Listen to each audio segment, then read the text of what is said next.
All right, friends, welcome back. And I realized in the last video that I was promising a bigger image of myself, but it didn't come through for some reason. So hopefully this one will be more of that side-by-side view. Like I said, be careful what you ask for in terms of having more of me on there.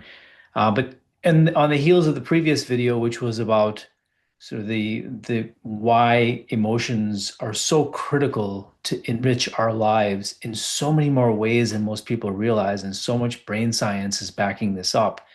But the barrier to that, as we discussed last time, is negative emotions. And negative emotions really are the reason we toss the baby out with the bathwater and typically won't experience any emotions.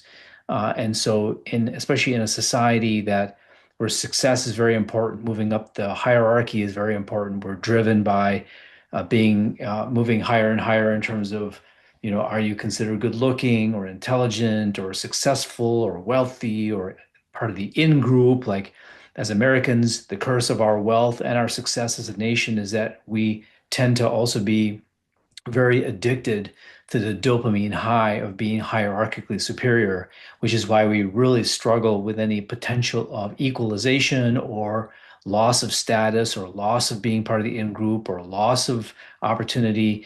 And so, in a world that's changing rapidly and very complex, Americans in particular are struggling with the negative side of the dopamine system. And we oftentimes, because of the pressure to succeed, don't like negative emotions and will block them out and block out all emotions. So, what we're going to talk about here, and continuing this train of elucidating different, higher brain tools that anchor in different parts of the higher brain. We're still sitting in the left prefrontal cortex in the sort of self-awareness part of the higher brain, which in particular, patterns that are recognizing that we are lower brain intellectually or emotionally or feelings wise, recognizing that we are lower brain is a profoundly important aspect of the higher brain, right? So every time we identify that we are lower brain, am I lower brain here? We are laying down one more branch, one more branch, one more branch. We're expanding the neural network of the left prefrontal cortex that allows us to identify that we're lower brain, separate from the lower brain, and then develop relationship with the lower brain to further cool it down in partnership with the lower brain, and also divert blood flow to the higher brain, which then takes blood flow away from the lower brain. As I say here, we have two superpowers, blood flow and neuroplasticity. So by our thoughts alone and our behaviors can activate whatever neural network we choose to. So if we activate higher brain neural networks, there's only so much blood coming in at one time, at one moment. And so if we're diverting it up here, there's less blood going to the lower brain, which causes it to start to cool down and even shrink over time, reverse neuroplasticity. So neuroplasticity is expanding neural networks that then automatically bring blood flow up there, but we can also be very conscious in diverting blood up. And so the combination of strategies allows higher brain to become more dominant over time and lower brain to cool off and shrink over time. And so a lot of the payoffs of less lower brain, more higher brain become automatic. And so this is in that vein of am I lower brain? And one of the big ways to really understand whether you're lower brain is to know whether you're having negative emotions. We're going to expand on the signs of being lower brain. One of them is emotions, negative emotions in particular. And so that's so important that we're going to emphasize that first. And so the concept is that negative emotions are one of the key signs of lower brain activation.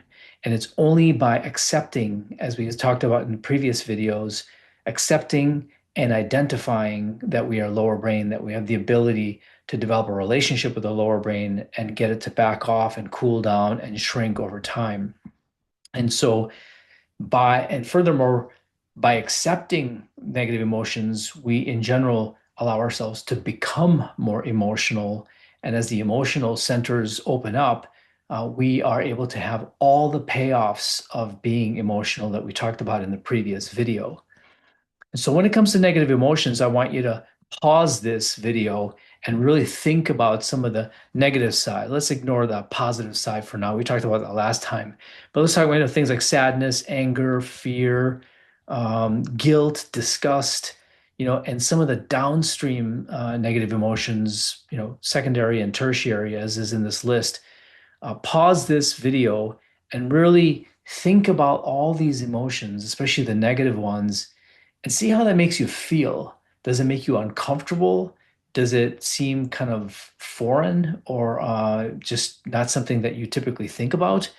It's all fine. There is no judgment here. We are being scientists of our brains and really just trying to understand what our particular brains are doing based on this particular life and how it got programmed by life. So as we think about this list, let's see how we can really kind of embrace negative emotions in general in order to become more emotional with all the payoffs. So pause that for a second and really explore this list. Okay, so the big, the reason we want to do this, the action step, is to start recognizing and accepting all negative emotions, because then we will progressively experience the payoff of being emotionally broadly speaking. I refer you back to videos number 9 and number 12 as you have time. Recollection number 9 has to do with self-compassion, self-acceptance. It's important to recognize that your supercomputer, lower brain, was programmed by thousands of interactions, trauma that then led to these different parts of us. I call them laces, which are there for self-protective reasons. But then they also become problematic. Some of these self-protective parts of our lower brain will actually stop us from experiencing negative emotions. And so, why is that? And this is a really critical concept. Think about that. Pause for a second and think about why it is that the lower brain may have an aspect of it that wants to block us from experiencing the negative emotions. What's its thinking?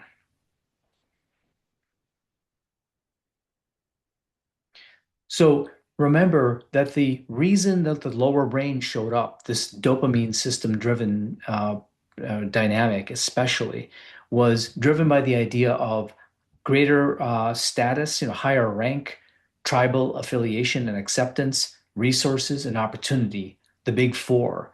And those are all dopamine driven systems that, are forcing us to acquire more of those four and not lose what we have. And so for the lower brain, negative emotions actually represent, believe it or not, death, right? Because the lower brain came along because our life expectancy was so short for most of human history, 27 on average, but there's a range. Uh, that the reason this system came about was in order for the genes to get passed on to the next generation before we died at a young age. People think that this, craving, fear, anxiety, stress systems are for saber-toothed tiger and survival. That's a part of it, survival of the body, but that is a minor aspect because it obviously wasn't doing a very good job. The higher brain comes along in the last 200,000 years versus 4 million years. This comes along, and that's what starts to eventually cause our life expectancy to go higher and higher in terms of the life expectancy of the body. But the life expectancy of the genes were driven by the lower brain, causing us to be more successful at mating, which then allow the genes to survive into other generations.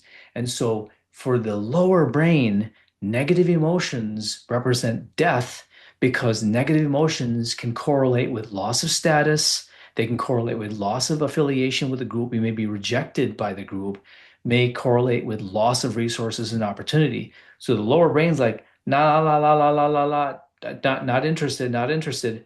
As I mentioned in the previous video, there's a book by John Sarno called The Divided Mind, which is an excellent illustration of the fact that much chronic disease and chronic pain seems to be attributed to the maybe less optimal or no processing of the negative emotions.